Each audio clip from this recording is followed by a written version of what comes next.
تو یہ جب کسی کو حکمت عطا ہوتی ہے فقد اوتیا خیرن کثیرہ، تو اس کو پھر خیر کثیر مل جاتی ہے، یعنی بھلائیوں کے انبار، نیکیوں کے انبار اس کے اندر آ جاتے ہیں۔ گویا اس کا تو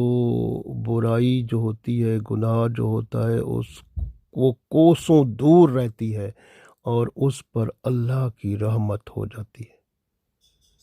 تو اس لیے اللہ نے فرمایا وما یذکر الا اولو الالباب، وما اور نہیں نصیحت قبول کرتے، الا مگر اولو الالباب مگر وہ جو عقل والے ہوتے ہیں، جو عقل مند لوگ ہوتے ہیں نا، وہ اس نصیحت کو یعنی قرآن و سنت کو اپنے اندر سمو لیتے ہیں اور اللہ کی طرف رجوع کرتے ہیں۔ گویا انسان میں عقل و شعور لانے کے لیے حکمت ماشاء اللہ مرکزی کردار ادا کرتی ہے۔ تو حکمت اللہ کا ایک بہت بڑا کرم ہے، جب بندے پر ہوتا ہے تو ماشاء اللہ بندے کے اندر ہر قسم کی غلاظت کو دور پھینکتا ہے اور پاکیزگی اور طہارت کو قریب لاتا ہے۔ حتیٰ کہ حضرت ابراہیم علیہ السلام اسی حکمت کے لیے دعا مانگا کرتے تھے۔ سورہ شورہ جو ہے اس کی آیت نمبر 83 میں دیکھیں تو حضرت ابراہیم علیہ السلام کی دعا کو اللہ تعالیٰ نے بیان فرمایا ہے۔ ارشاد باری تعالیٰ ہوتا ہے اعوذ باللہ من الشیطان الرجیم بسم اللہ الرحمن الرحیم رب حبلی حکما والحقنی بالصالحین، رب حبلی، ربی اے میرے رب،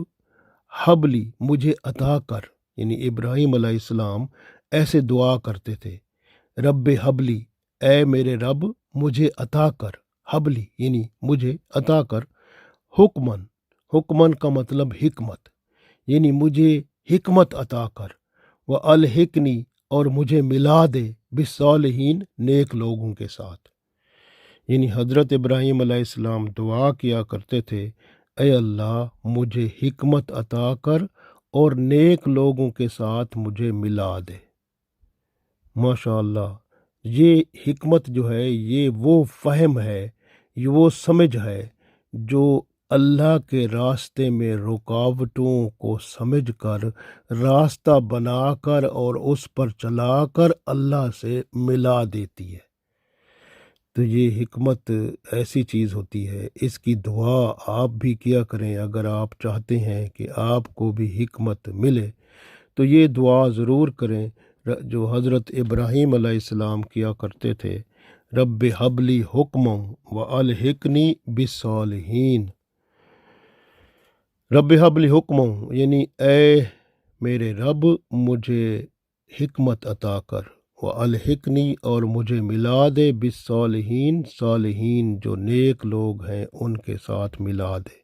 تو یہ کتنی خوبصورت دعا ہے، آپ ضرور اس کو اپنی روزانہ کی جو آپ کی عادات ہیں اس میں شامل کریں اور ذکر میں اس کو قائم و دائم رکھیں، تاکہ حکمت اگر مل جاتی ہے تو پھر اللہ کی قربت مل جاتی ہے۔ اسی طرح آپ دیکھیں سورہ صاد جو ہے اس کی آیت نمبر 20 میں اللہ تعالیٰ ارشاد فرماتا ہے، داؤد علیہ السلام کو جو اللہ نے حکومت عطا کی تھی اس کے بارے میں ارشاد ہوتا ہے، اعوذ باللہ من الشیطان الرجیم بسم اللہ الرحمن الرحیم وَشَدَدْنَا مُلْكَهُ، شددنا شدد مضبوط کیا، نا ہم نے یعنی اللہ فرماتا ہے اور ہم نے مضبوط کیا، ملکہو اس کے ملک کو، اس کی بادشاہت کو، اس کی حکومت کو، کس کی؟ داؤد علیہ السلام کی۔ وَآتَيْنَاهُ اور ہم نے عطا کیا، آتَيْنَاهُ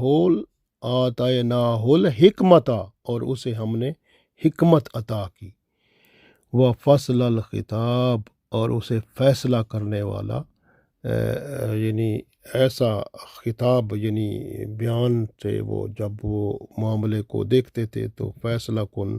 ان کا فیصلہ کرنے کی صلاحیت اللہ نے وہ بھی بڑھا دی۔ گویا حکمت جب بندے کو ملتی ہے تو وہ اس سے معاملات کو سلجھانے کی گتھیاں جو ہیں، گتھیاں وہ سلجھا کے معاملات کو وہ سیدھی راستے پر لانے والے جو فیصلہ کر کے تو وہ صلاحیت بھی اللہ عطا کر دیتا ہے۔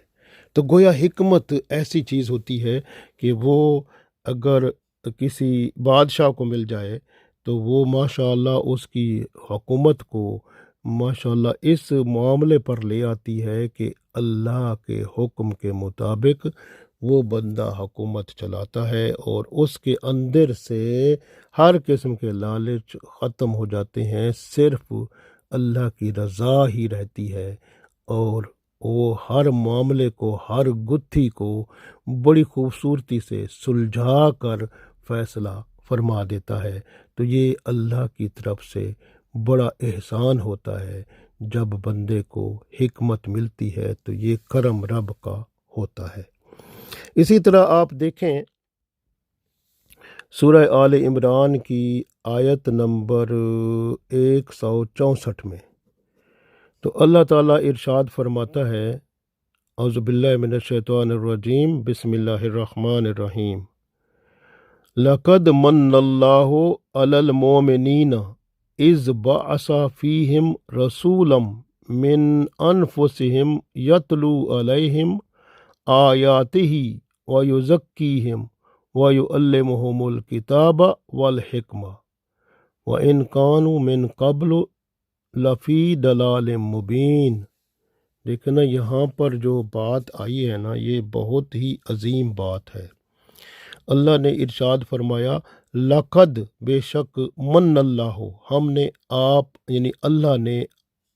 احسان کیا، علی المومنین مومنوں پر، یعنی ایمان والوں پر اللہ نے احسان کیا، اس بعث فیہم رسولا کہ ان میں اپنے رسول صلی اللہ علیہ وسلم کو بھیجا، من انفسہم یعنی ان میں سے، یتلو علیہم جو پڑھتا ہے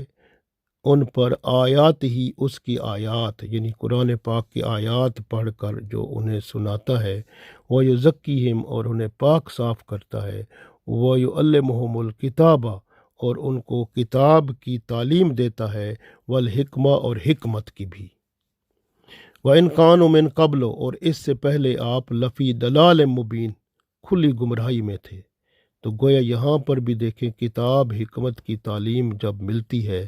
تو گمراہی اور اندھیرے جو ہیں وہ جاتے رہتے ہیں، اور بندے کو صراط مستقیم اور حق جو ہے وہ اس کی طرف ایسی رہنمائی ملتی ہے کہ پھر اس میں اگر حکمت اور کتاب اور حکمت مل جائے تو سمجھو کہ اس بندے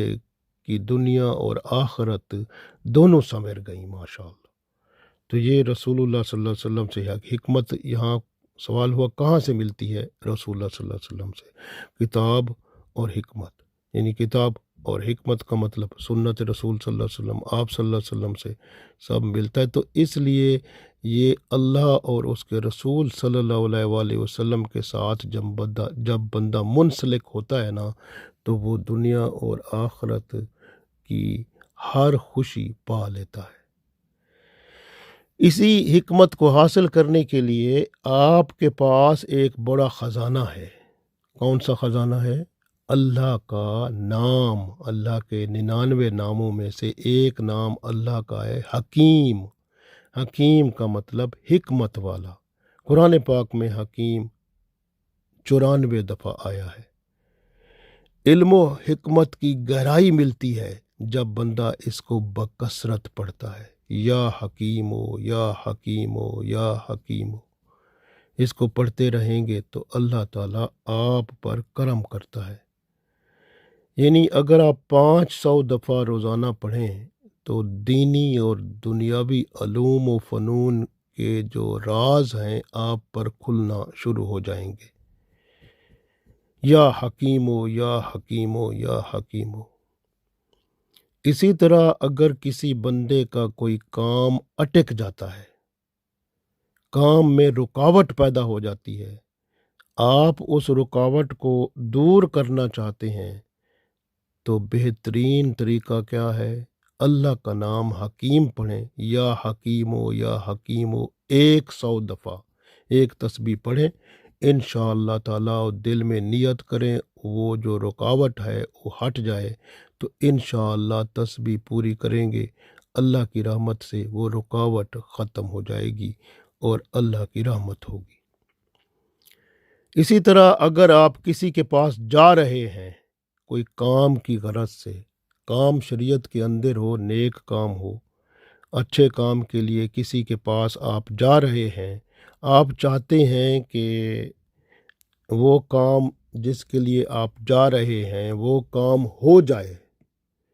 تو کوئی مشکل نہیں، تو آپ اللہ کے نام یا حکیم کو 21 دفعہ پڑھتے جائیں، 21 دفعہ، یا حکیم ہو یا حکیم ہو یا حکیم ہو، 21 دفعہ پڑھ کر چلیں، انشاءاللہ آپ کامیاب لوٹیں گے انشاءاللہ تعالی۔ اسی طرح سے اگر کوئی شخص کسی مقدمے میں انصاف کا طالب ہو، چاہتا ہو کہ ظلم نہ ہو مجھ پہ، مقدمے میں جو انصاف ہے وہ مجھے ملے تاکہ میرا حق مجھے مل جائے، اور وہ بندہ روزانہ جب تک اس کے مقدمے کا فیصلہ نہیں ہوتا، روزانہ 78 دفعہ یا حکیم ہو یا حکیم ہو یا حکیم ہو پڑھتا رہے، تو انشاءاللہ تعالی اس کے مقدمے کا فیصلہ انصاف کے مطابق ہو جائے گا۔ تو یہ اللہ کا وہ نام ہے جس کو اکثر و بیشتر پڑھنے والا اپنے کام میں آسانی لاتا ہے۔ اگر آپ روزانہ 100 دفعہ پڑھتے رہیں گے تو انشاءاللہ تعالی آپ کے دن میں، جس دن آپ پڑھا کریں گے، اس دن میں جو مشکلیں آنے والی ہیں وہ سب آسانیوں میں بدل جائیں گی۔ یا حکیم ہو یا حکیم ہو یا حکیم ہو، درود و سلام رسول اللہ صلی اللہ علیہ وسلم پڑھیں اول آخر، اور پھر یہ اللہ کا نام حکیم پڑھیں، یعنی درود شریف پڑھیں، پھر یا حکیم کی تسبیح پڑھیں، پھر آخر میں درود شریف پڑھیں۔ تو اس طرح سے جب آپ پڑھیں گے انشاءاللہ آپ کی ہر مشکل آسان ہوگی اور دن بھی بخوشی گزرے گا، ہر تکلیف مصیبت سے اللہ آپ کو بچا لے گا۔ اللہ تعالی ہماری ساری مشکلیں آسان فرمائے، دنیا اور آخرت میں کامیاب و کامران فرمائے، آمین۔